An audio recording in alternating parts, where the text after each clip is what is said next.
broad level, what I'm mostly interested in how people understand what is good and bad, and to put it simply.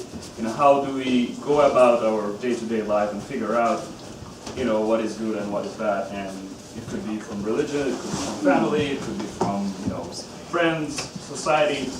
So how do we make those decisions? And, how do we do it in a very mundane, everyday setting? So that's kind of, the basic concept I started my project with.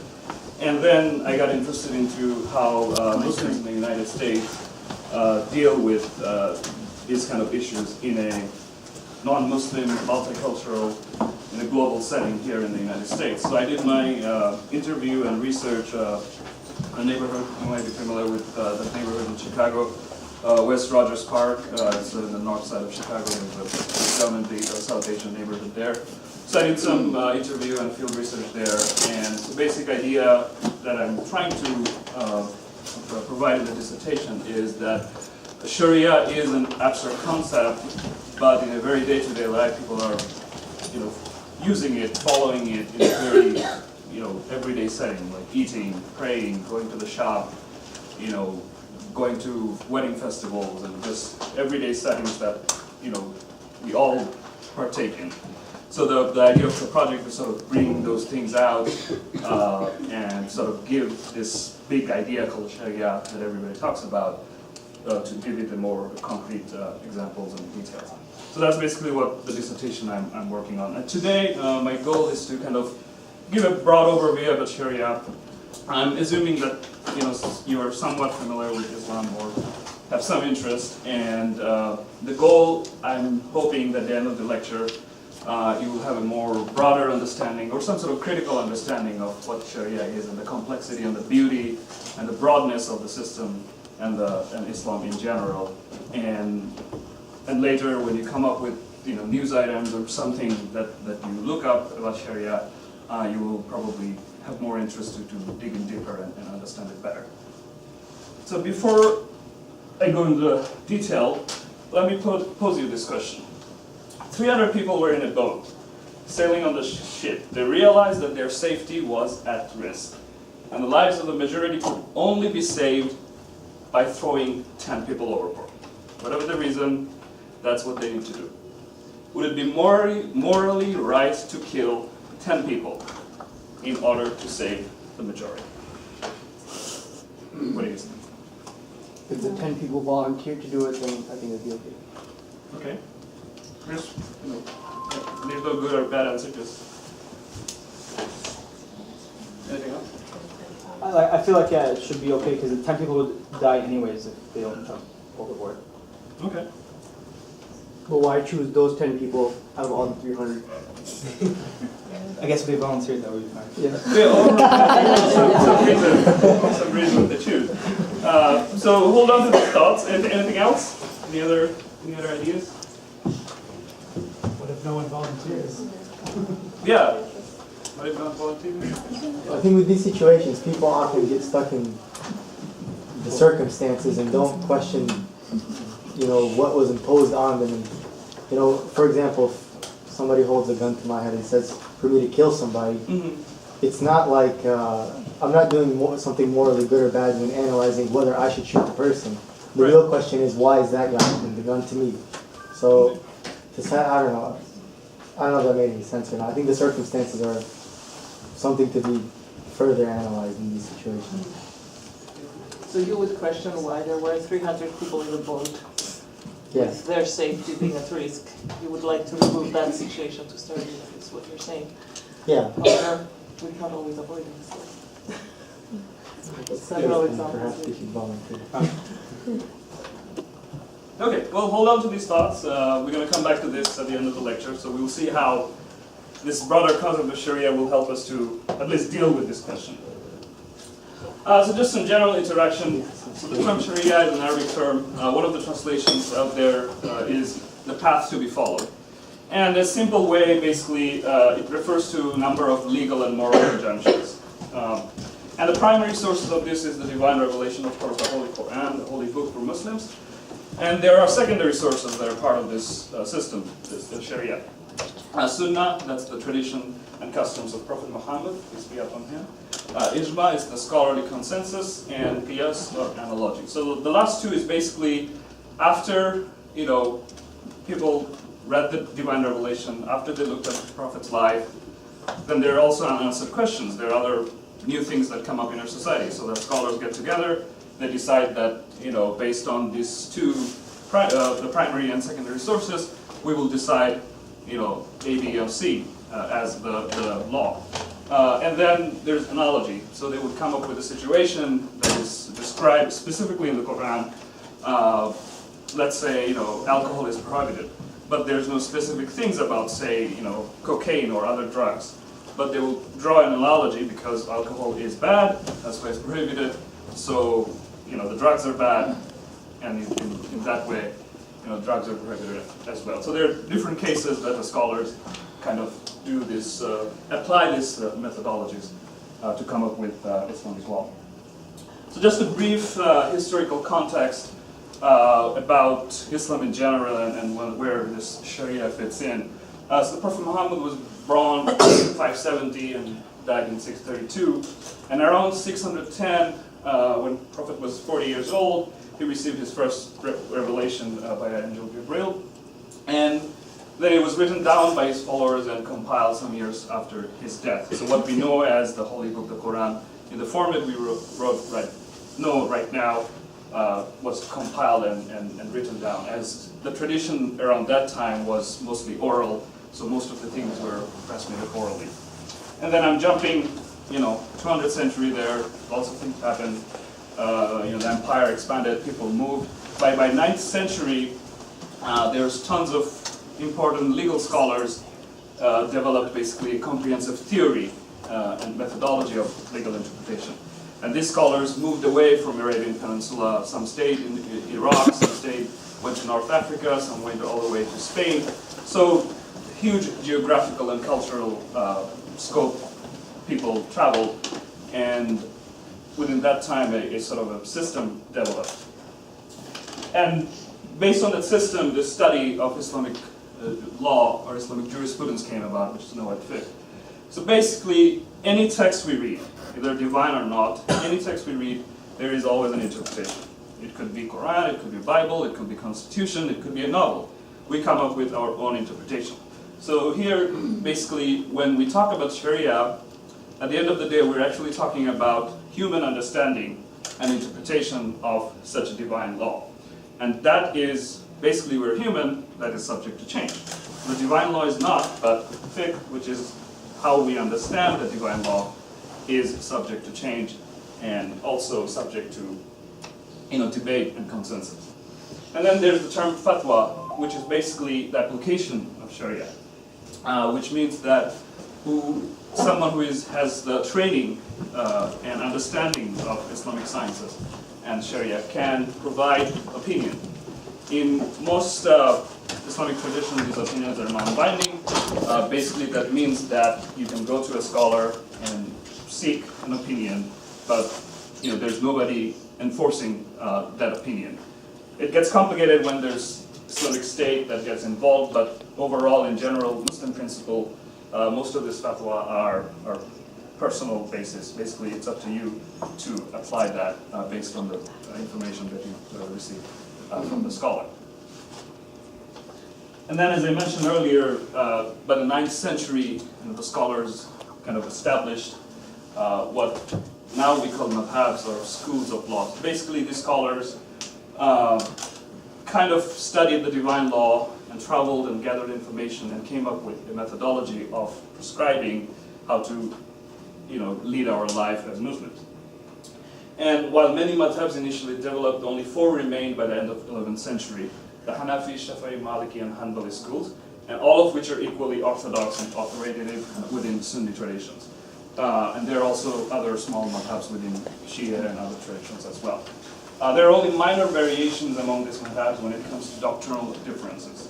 So there's not going to be any disagreement about the oneness of the God, the Prophet, and the end of the world, things like that. However, the significant differences in conflict can be traced in institutional and political relationships between the schools. So as I said, some of these schools developed in the different parts of the world. So the cultural influences and the social and political climate during that time also influenced how these schools developed and how people took some of this law and applied into their life. Now, when I write my work, I usually use the term Sharia directly. I don't translate it as Islamic law. And a lot of other scholars do the same too, and there's several reasons for that. Part of it is that the term law kind of indicates that there is a kind of a system, which is in a way true for Sharia, which is the divine law, and there is a system, and there is an authority that's enforcing it. And in that sense, you can call it law. It's also, some scholars described it as a way of life. It's about justice, mercy, wisdom, and good, which also could be thought of as law. And then you have the fiqh that I talked about, which is basically school of juridical reasoning carried out by trained scholars. That's also very similar to, any law practices. And then fatwa is, the legal opinions that people come up with. So in all this sense, you could say that Sharia is Islamic law, but then when it gets complicated because it's more than the people in the state. So you have a state say, they're applying Sharia law, but then Sharia denotes much more than the wider rules of, wider domain of rules pertaining to all relationships between people. So it's not just between the people in the state, it's between, family and daughter, son, kids, your neighbor. There's all this domain that's dictating that. And as well as it's governing the relationship between the human beings and Allah. Prayer, the burial, animal slaughter, so that the everyday ritualistic thing that Muslims are supposed to do, that's also governed by that. So that's why the term Islamic law, it gets a little bit complicated when we apply it to Sharia. So that's why I prefer to use the term Sharia as it's in itself, because it's much more complex than that. So one thing that throughout the history of Islam, scholars ask, what's the point? Why do we have this, Sharia or any law? I mean, other scholars also ask the same question, like, why do we have law? I mean, what's the point of law? So this is a part of within the study of Sharia. There's a subfield called the Maqasid al-Sharia, the goal, the objective of Sharia. When there is a law, there has to be some sort of goal and objective for that. So this is a nice diagram.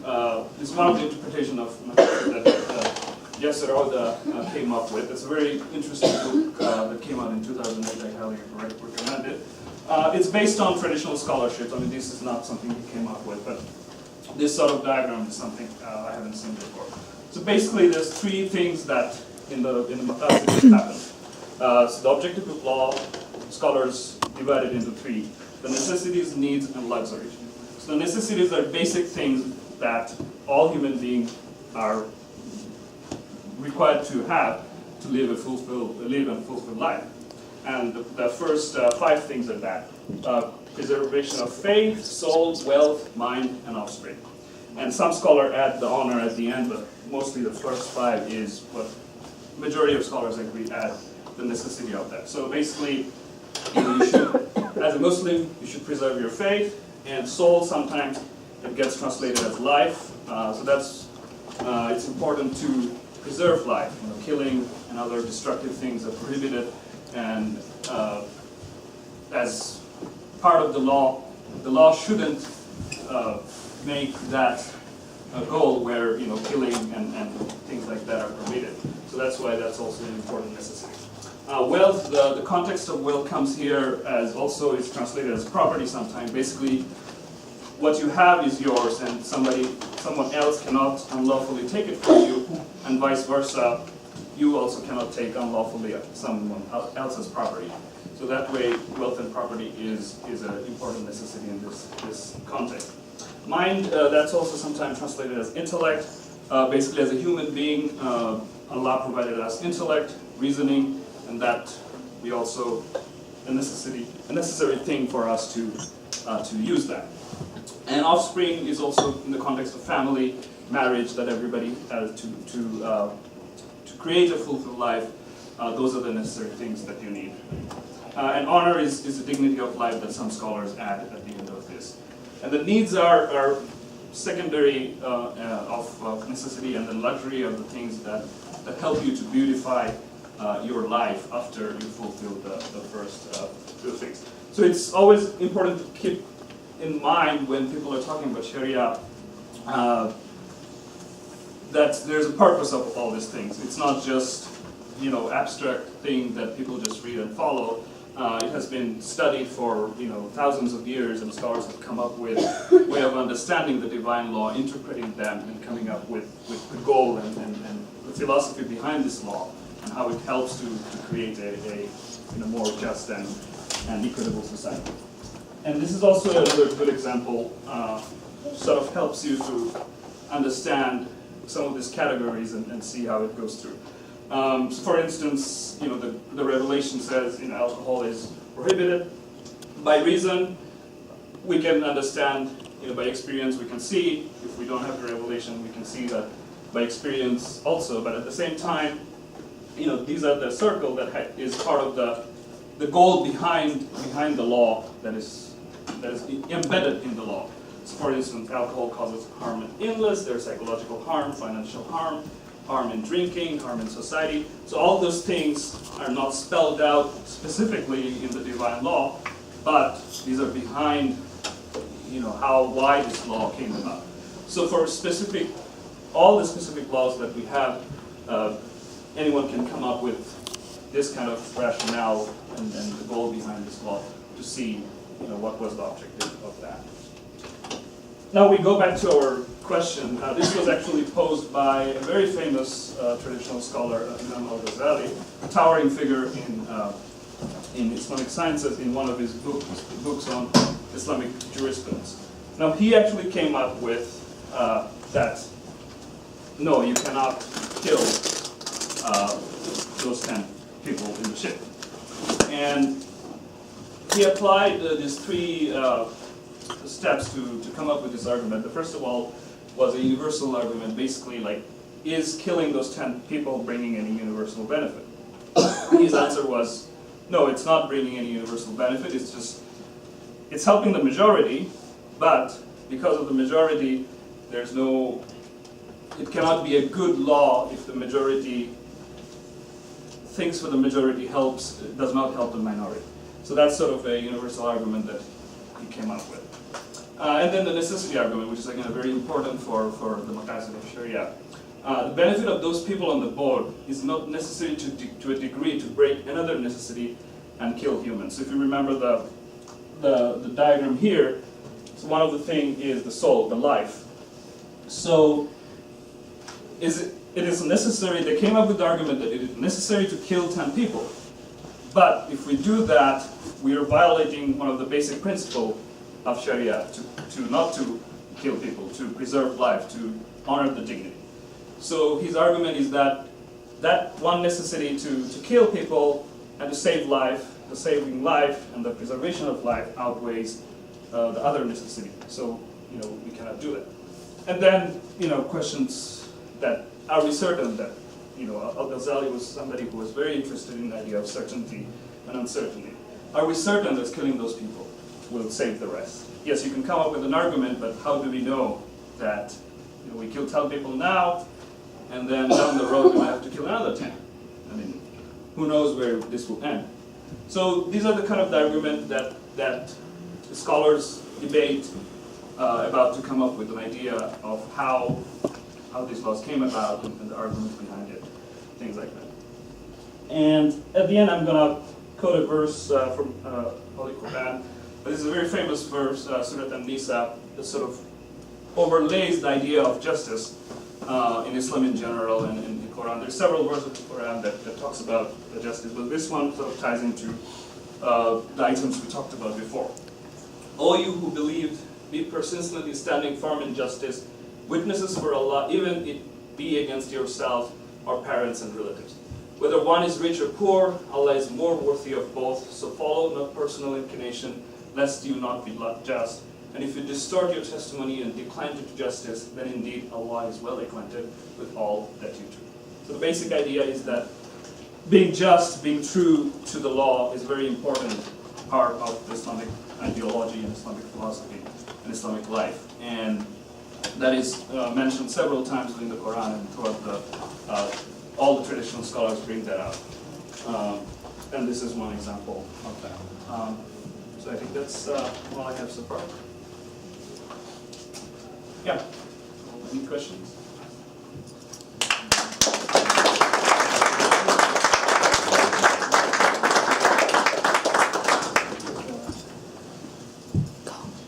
Going back to the Ghazali scenario. Yeah. Can you elaborate on? Can you elaborate on it, please? For me, I think the scenario that's being, or the situation that's being posed here, kind of implies that killing a ton of people will save the majority. Right. I think to answer, I think the purpose of somebody posing that question is, to ask about a situation where killing 10 people will save the majority, not like 10 people may or may not save the majority. You see my point? So if we say that killing 10 people will save the majority, what is Ghazali's opinion on that? Does he give an opinion? Well, that would come up with the second one, because as you're weighing, the higher necessity is the preservation of life. So, I'm assuming here he would argue that because preservation of life is one of the basic fundamentals of Maqasid Sharia, that is our goal too. Doesn't matter, and we have to be just and preserve life. So, this cannot be, the goal of the argument. This cannot be the conclusion. If we come with the conclusion, then we're violating the basic principle. I agree with that thought process if it was whether killing 10 people or killing no one. But here basically we're preserving either the lives of 290 or 0. So would he be for throwing the people off the boat? That's a good question. Yeah. Well, Ghazali says, elaborating more on certainty, he says that there's an aspect of tawakkul that comes in, and that's believing in God's plan, or believing in God's plan. So you can't. When he says certainty, he means you can never be 100% certain in that what you do will get the outcomes that you think. So he says that you can't, especially in a case of where you might hurt somebody or take a life. You can't be so certain that those 10 people will save. You can't be so. Die. You can't be so steadfast in your logic or in your human logic that for sure if those 10 people are thrown out, then the 300 will save. So you would basically tawakkul. That's what he says. That you would tawakkul on Allah, or you would rely on Allah and Allah's plan, and then you would ask Allah, "Oh Allah, don't let it happen," instead of trusting in your own thing. So you can't be too certain, is what he was saying. But I think the question itself guarantees that it makes it a guarantee. It doesn't leave any uncertainty. Well, so your discussions of a real life scenario, this is of a scenario where it's like one thing happens or the other happens. There's no uncertainty. There's no maybe we save 10 people. But even in that, he said you can't be too certain that these two outcomes will for sure come because of these two problems. Yeah. I also think, just to clarify, if this is anything like what modern philosophy kind of goes off of, what you could kind of say is, if you go back to the chart, then that one, then nothing under the necessities outweighs any amount of other necessities. So then 10 souls doesn't outweigh one soul, or 290 souls doesn't outweigh 10 Right, souls. It's kind of like comparing infinities. You don't have, if you have 10 infinities, infinity times 10, it's not greater or less than 1,000 times infinity type thing. It's just, you can't compare those. I was wondering if you could speak more about how political and cultural factors in Muslim communities complicate the application of Sharia in everyday situations, or in terms of justice and law, or other social justice issues in a community. Sure. So in my work, I've studied the community here in the United States. I can speak for that.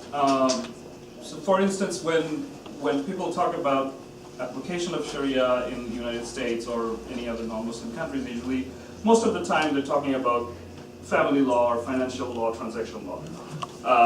So they're talking about, can we get married in an Islamic way, which is permitted by Islam? Can we get divorced in a properly sanctioned way? Can we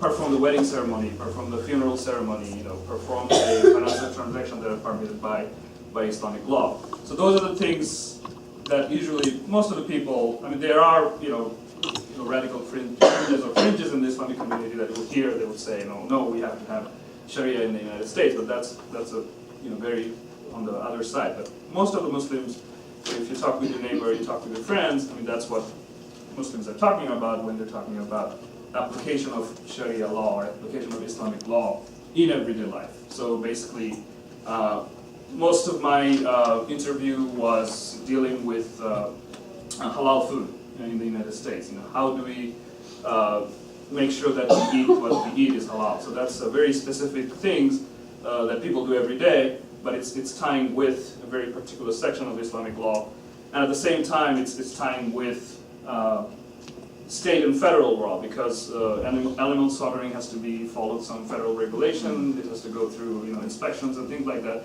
So it's a very interesting mix of religion and secular culture that comes in.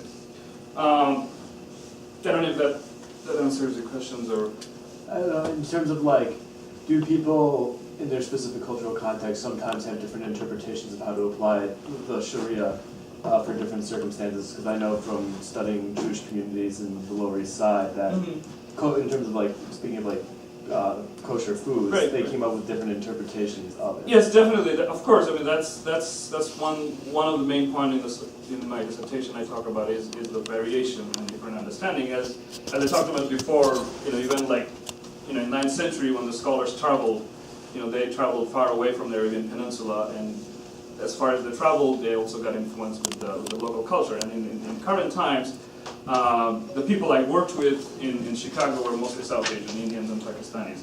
So they have a very particular understanding of what is halal and not what is Sharia. And that's coming from, some of them grew up there, what they understood there, and some of them grew up here. So it's also, within that community, there's also variation.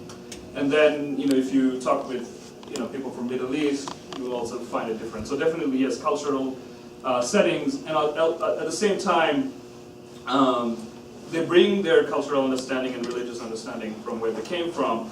At the same time, within Chicago, the Chicago community kind of became a different, cultural landscape for the Muslims there. So that's also, impacting how they follow and how they understand that. I have two comments. The first one on the issue of the culture in Sharia.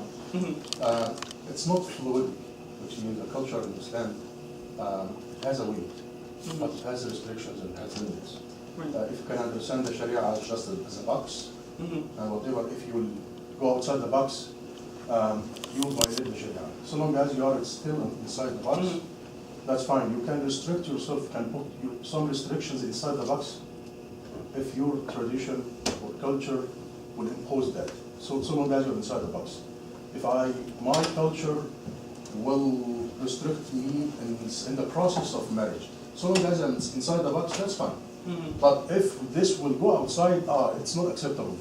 So the Islam acknowledges, respects, and values the cultures, so long as it does not violate the Sharia. And so this is why actually we need to understand and study the Sharia from the scholarly point of view, not from the cultural point of view. We need to study it from the scholarly, from the basic, from the origins of the Sharia. Then after that, we can project the cultural impositions or the cultural elements within this understanding of the Sharia, because some of the texts are wrong. So we cannot say that, okay, this is my culture, so I will go with it. If my culture takes me outside the box, it's wrong. But so long as it's inside, that's fine. I have my other comment is in the first scenario that we had at the beginning. I know that we spent some time in it, but this could be projected in other aspects, not the 3 and the 10, and the aspects of the right of the community and the right of the individual. Yes, in Islam, we have a community, we have individuals. The interests of the community will be given a precedence and more importance than the interests of the individual. If there is a contradiction or if there is a conflict, the right of the community will supersede my right, and will give a precedence for that. For example, this issue. according to the professional study for this case, professional study. It's not by suspicion. I think when we throw that in, I think we might, the 219 might be saved. No, it's not I think. If after the professional people, the engineers in the ship, or those who have a good insight into the matter, the substance matter itself, will say, yes, we have to.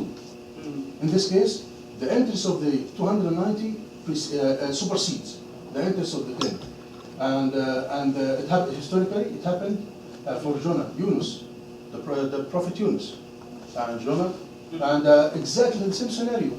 And they had it through one of them, and they made a poll, and he was chosen in that, and they threw him from out of the ship, and Allah did not object what happened with Jonah, with Yunus, and even in the Quran, in many places in the Quran, this story was mentioned several times, and if this is wrong, this is wrong. According to our belief as Muslims, Allah would have said that what they did with the Yunus is wrong, but He did not say that, which means it settles down the idea of whenever there is a necessity to preserve the interest, take care of the interest of the community, it should be given a precedence. An example from our application: why I'm not allowed to drink under the 21? Why I'm not allowed to smoke under the age of 18? Why? Because this is the benefit and the interest of the community. But I'm free to smoke, to drink, to whatever. No, I'm not free so long as this will contradict. This will pose a danger to the society, to the community. And we believe in that in our community, and as well by the same token. We believe in that in Islam. Yeah, regarding the point of the culture, one good example I can think of is regarding marriage, the dowry versus mahar. So the term dowry sometimes gets attached to the Islamic community, but the process that usually happens during the marriage is called mahar, basically, where the groom usually pays the bride. But what happened in some cultures, it became the other way. Usually the bride, pays the groom, and because of previous cultural understanding, that became part of day-to-day life, and people grew up with understanding that this is how everybody does it, and this is what Islam does. But there are things like that, people, when you look into the historical context and also the law and scholarly understanding, you understand that no, this is not happening. So yeah, that's a good point regarding how culture and law kind of interferes and coexist, and sometimes contradicts each other in day-to-day life. Going back to the saying of this scholar, are there any circumstances in which killing is justified? Or he is completely excluding killing at all from the purpose given? I mean, I haven't extensively studied that part of his. I don't know if you want to comment. For example, is jihad justified?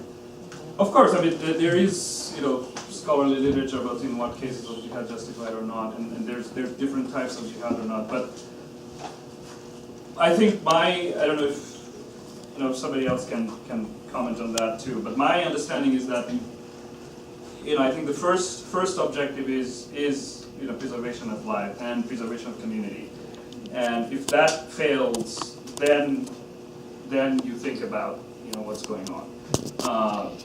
And the context of jihad can come in a variety of contexts. When in 9th century we're talking about a very different society, very different scenarios between countries and societies that came up about that in a way sometimes required to save yourself.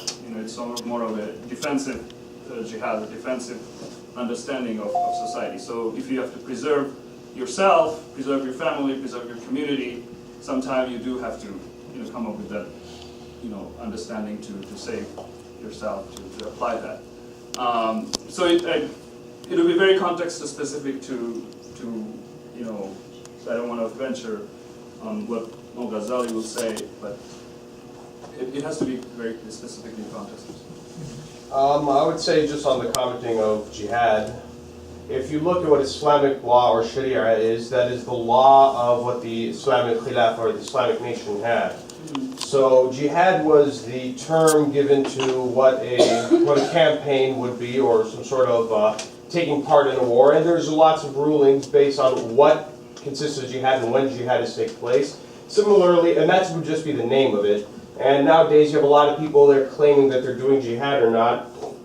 But similarly, you have in the United States when they're allowed to go to war, when they should go to war, what's a defensive war, what's an offensive war. You have that in every nation all around the world. And if anybody just says, I'm going to war, and he just gets a band of about 100 people and says, okay, I'm going to go take over Champaign, Urbana, then you'd say that this man, and he'd say, well, I'm following many, I think I'm following, a lot of the doctrines of, the United States, the defense military code. And then you'd say, well, that man is, he's kind of out of his mind, I would say. So that is what jihad is. Now the term is being thrown around almost vulgarly almost, because it's supposed to be, a beautiful thing. And it's something that is very ingrained in our Islamic society as well as the Islamic Khilafah. It's just a ruling, just like many other things, that these are the requirements of jihad. This must happen, and there's extensive rulings and extensive hadith given, or traditions of the Prophet ﷺ that are given to when jihad is to take place. And if you know about Prophet ﷺ, jihad wasn't ever a first option. And you can see that as a similarity as any defense doctrine of any country around the world nowadays. So I had a question. What does jihad mean, and when can you declare something as jihad and not?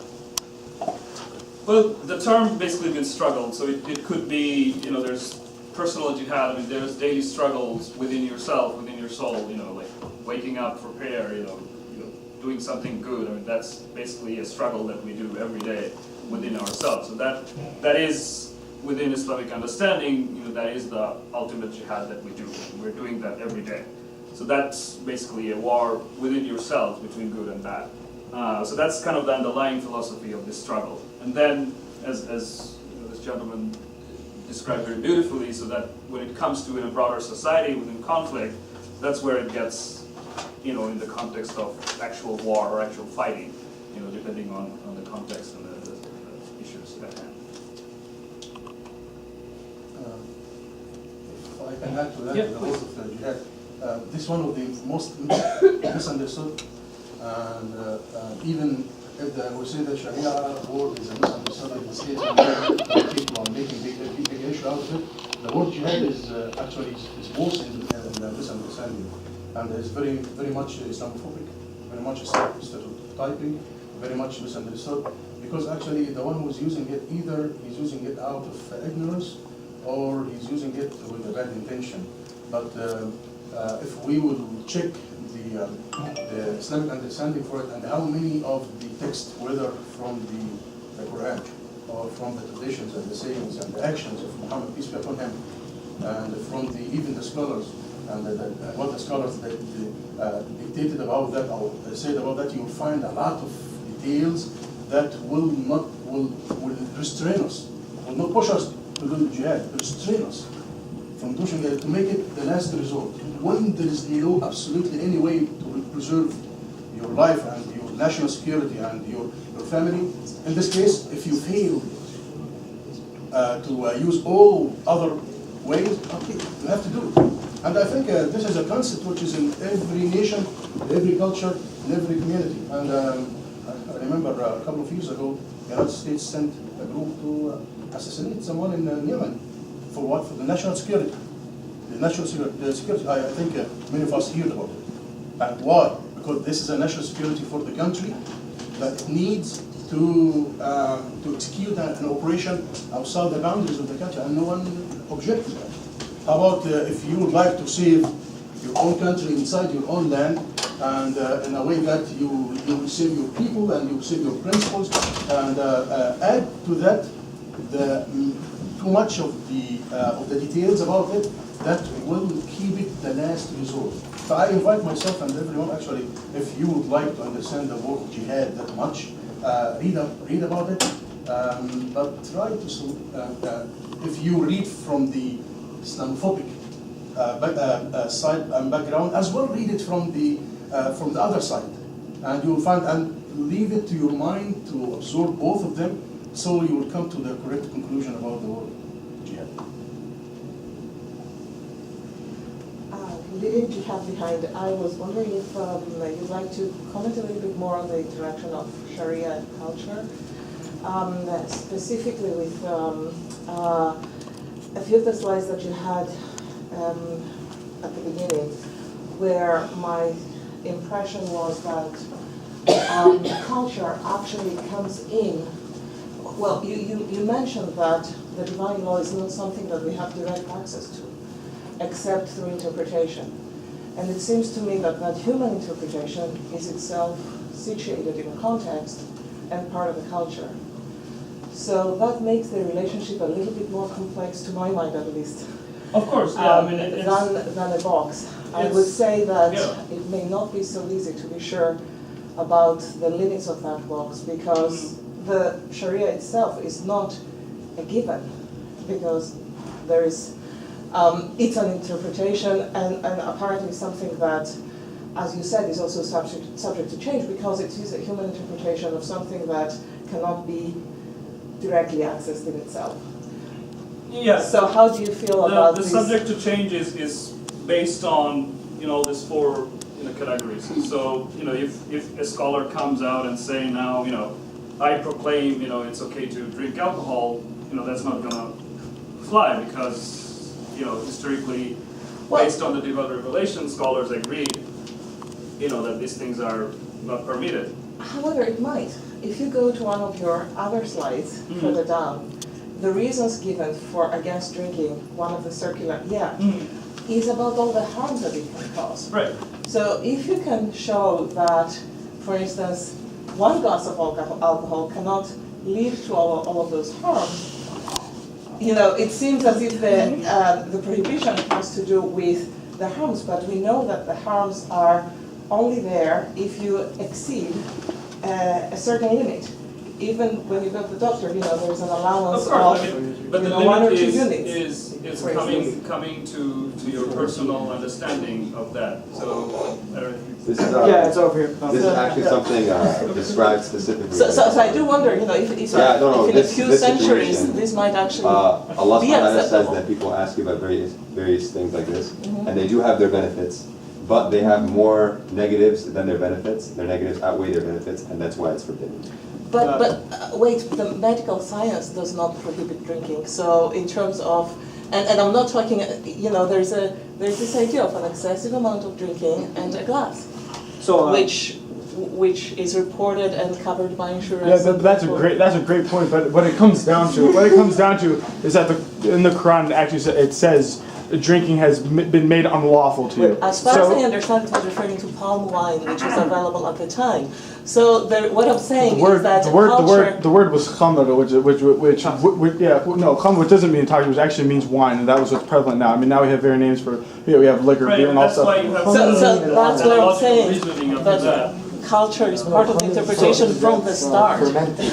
Culture is actually. If I may have a comment, so we have more than one reason why we do not drink, mainly because Allah told us not to drink. But there's more than one phrase that basically in the Quran that says we should stay away from drinking. And correct me if I'm wrong, but one of them says basically مَأَسْكَرَ كَثِيرُهُ فَقَلِيلُهُ حَرَامٌ. So that's what Allah's commandment is, that if what intoxicates in a large amount, then a small amount is haram for you. I think there's something else that we're all missing out on, which is the reason why things are haram is not necessarily because of our rationalization of why they're haram. They're haram because Allah subhanahu wa ta'ala put this on. He has the right to impose this on us. It's not necessarily our right to come and try to rationalize what's haram and what's halal. We could try to feel comfortable with it by saying, well, it does harm us. However, it's haram because Allah says it's haram. And there could be benefits that are kind of a byproduct from this. However, this is not the main reason why it's prohibited. It's prohibited because Allah said it's prohibited. If there are any byproducts that are beneficial, well, that's great. If not, it's not needed. I don't know if that. So, add on to the last point. A good example would be, for example, pork, consumption of pork. So, when an individual is asked, when a Muslim individual is asked why he doesn't eat pork, the initial response should not be, because of this, this health, this harmful effect in terms of health, or because it's unclean, or because it's a carnivorous animal, or because it eats its own children, whatever. The response should be because it was forbidden.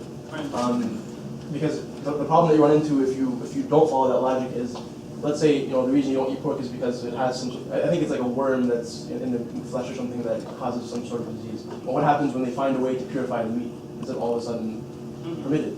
And so the primary reason, as this gentleman said, is because it was commanded by God. I mean, it was prohibited by God. Sorry. We may think that we know some of the reasoning at the time, but science changes with time.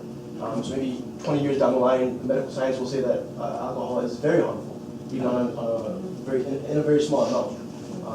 And so that's why our logic is not really what's deciding what's okay and what's not. There are studies that say like the one glass of alcohol is good for your heart, but it increases your risk for breast cancer.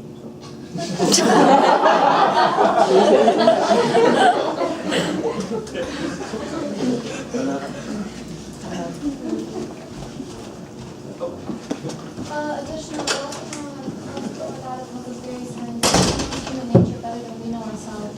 So what's the guarantee that if we take that one glass of wine or that one cup, that we're going to be able to stop there? No, it's like any other substances. A lot of the time we're going to result in one, and then another, and then another. And then it's the large amount that will cause harm. Do you get what I'm saying? Like you were talking about how when taken in large amounts it causes harm, but one glass won't do much. But what's the guarantee that it'll only be that one glass? Another question, but that's going back to the words of this philosopher or whatever. It's very interesting to see that it defines the prevention of killing or whatever in terms of universality. That is, so in his view, it goes beyond the majoritarian rule that it's something that a few people or the majority should decide. For him, it's something that should refer to the entire, in his view, community, it includes everybody, not the majority. So probably the majority cannot decide on what it has to do or something that has different implications to the way that these principles work nowadays. So it's interesting to see how the community is defined, in other words. Is it the majority that decides, or it's unanimously the entire community, even if one objection there is, there nothing is going to happen. So this conflict, universalism and majoritarianism is also. No, that's a good point. So, I mean, in a Islamic scholarly sense, usually there are hierarchies. So basically, you have a scholar that's been trained for 20, 30 years, expert on a topic, and then you have their students and students. So basically, there's a tradition of referring to, like say, I don't know enough about a topic, then I will refer to my teacher to topic. And that's common in any sciences too. It's not specific to Islam. So in that sense, so there's this idea of respect and deference that comes in more than the majority. So basically, say a community cannot decide on a particular issue, and they don't have, within their community, they don't have that access to a scholar, they would say, okay, let's bring out the person that could answer this question and try to solve the problem within our understanding of the Islamic tradition. So I think with this, I think we all agree that if we were to approach this scenario, it's approaching it Islamically, at least for this discussion. So I think to properly answer it, we'd have to ask, well, what's the goal? What's the end goal of this question? What's the end goal of this scenario panning out? Is it in order to save lives, or is it in order to do what's good? And by what's good, I mean what God declares as good. So I think that an important point comes up, which is that it's not always necessary. I think the underlying assumption throughout the discussion, you had said it was that saving lives is a very crucial thing in Islam, and that's agreed upon. However, I don't think that's necessarily a universal constant. In fact, Allah subhanahu wa ta'ala says in many cases, al-fitnatu ashaddu min al-qatl, where bad things and I don't know the exact translation. Yeah, tribulation is worse than killing. So, although killing is bad, I think in this scenario we'd have to ask, what's the end goal? I think we need to elaborate more on what are we trying to achieve. Who are these people or something like that. I don't know if that makes sense. So the end goal of this is to please God, not necessarily to save as many lives. And that's throughout all of Islamic history. You could find cases where even Muslim lives where they were willing to be sacrificed. For one example is if the opposing army uses a human wall of Muslims, of Muslim prisoners of war, Islamically, it is allowed to kill off this wall, even though they're your own brethren, to get to the opposing army. So the point is that the end goal, we should not confuse ourselves by thinking the end goal is always to save human lives.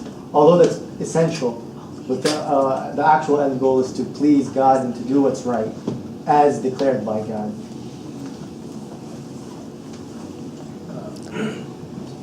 I might have a comment maybe with this survey. Islam has 3 circles, and all of them are connected to the circle which is the legislation, which is the Sharia, set flows. A circle which is the beliefs, what you believe in. A circle which is the morals and behavior, and all of them are well connected. We cannot isolate the law, the set flows, and the Sharia from the belief. Ahmed, they made a good point, which is we don't drink because it's harmful, health-wise or financially. We don't eat pork as Muslims because it has been proven that. No, it's not because.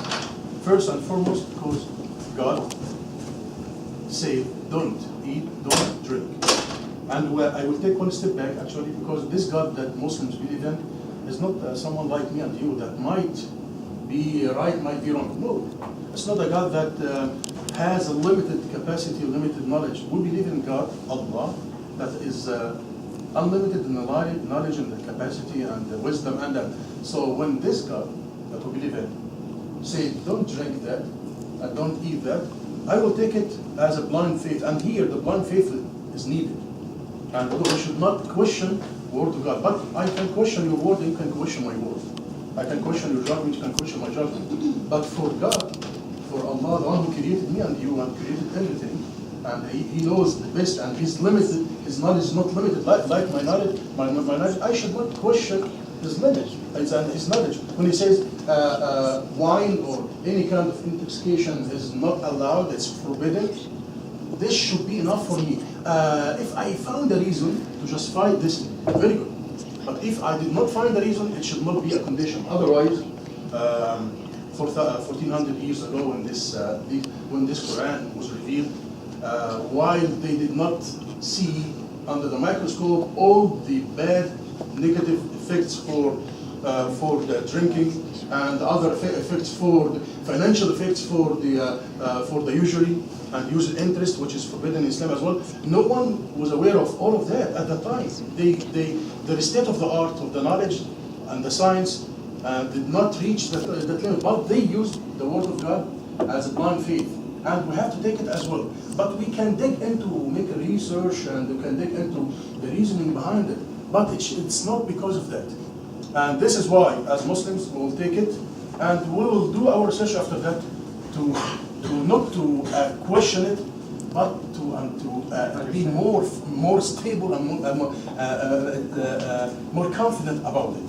But it's not a condition for us. And this is why, answering the question, yes, there are benefits in the wine and drinking, but the harm in it is way more than the benefit. Even if they would be able to distill it and bring the best of the wines, still our belief in the word of God, Allah said that, so we will abide by that. This is from the Muslim mindset. It's compelling for us. But I will not force it with anyone. Yeah, and I think the assumption that's necessary is that whenever we always talk about these, theoretical, philosophical things, we bring this aspect of what's right or what's good in our mind, and then we impose it on God. We impose, what's good on God has to do what's good. So if I find something is good and God doesn't do it, well, it means that God's not doing it right, which is not the case. God is not restricted by our, rationale of what's good or what's right or what's wrong. In fact, it's the inverse. We're restricted by what He finds as good and what He finds what's bad. So it's I think that's a necessary clarification to make in our own minds before we approach a certain discussion. And it's not even degrading, because if we were to discuss a God, that ought to be the case. That what He defines as good is good, and what we define as good is only good if He defines it as good. So if that were not the case, then He's not an all-powerful God. So He should not even be discussed, because He's not a God if what He declares as good is not imposable. And I think there's a fundamental definition of what a Muslim is. A Muslim comes from Islam, which means submission. So one who submits to God. So it's not like it's much more about that. Yeah, exactly. So I don't think it's about.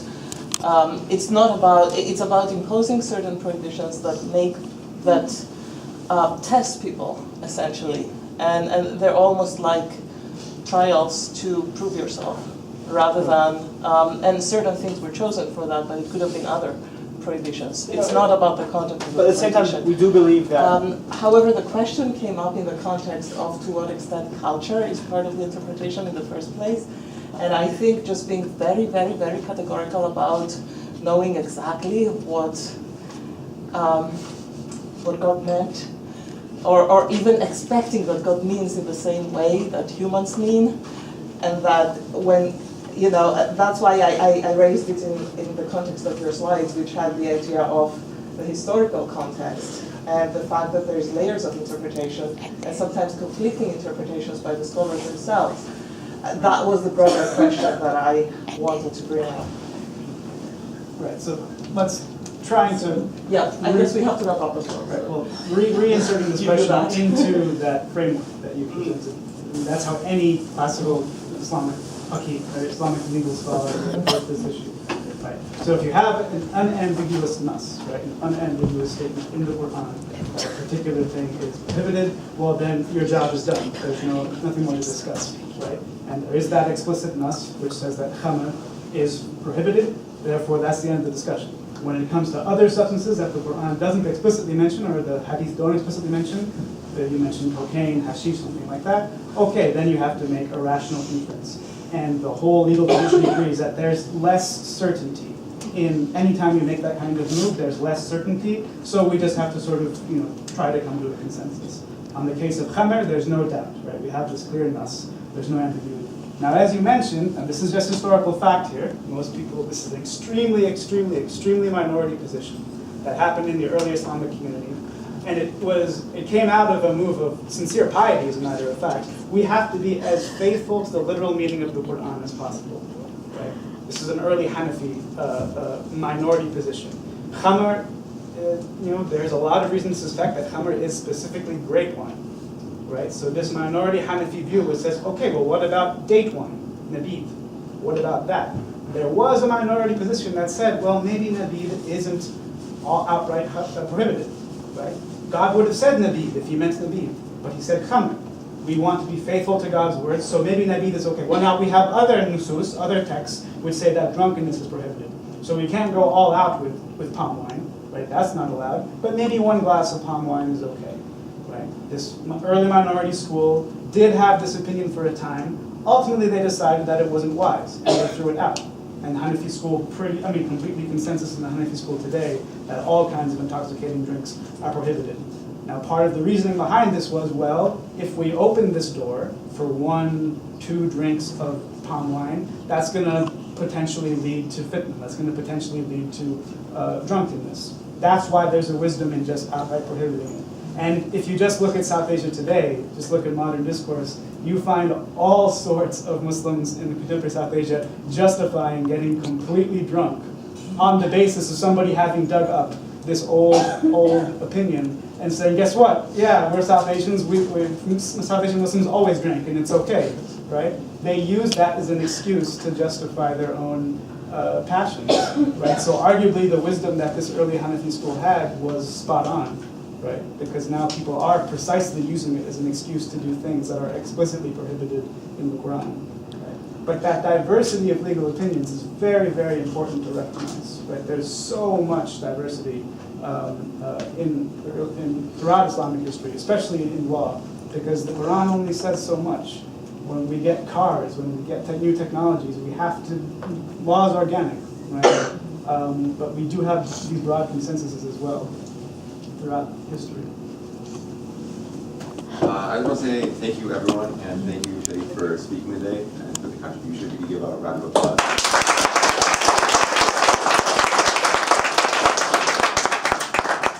I'd like to invite everyone to attend the rest of our events. So tomorrow we have a discussion by Mr. Ubaidullah Evans on Quran in the Modern World. It's in Lincoln Hall. On Thursday we're having Wear Up Hijab Day, and we'll have a lecture and discussion called Looking Beyond the Veil, Modesty in Islam by Dr. Ahmed. And then on Friday we have a mosque visit. So if you'd like to learn more about these events, they're on our Facebook page, and you can come talk to me or Hafsa afterwards. Wait, what's going on for Wear Hijab? It's on Thursday. You can pick up your hijab. What are you guys doing? You pick up the hijab on the quad. Okay. There's hijabs and t-shirts if you order them. And then there's also a speech. What time is it going to be at? Hijab day 11 to 4 p.m. on the quad.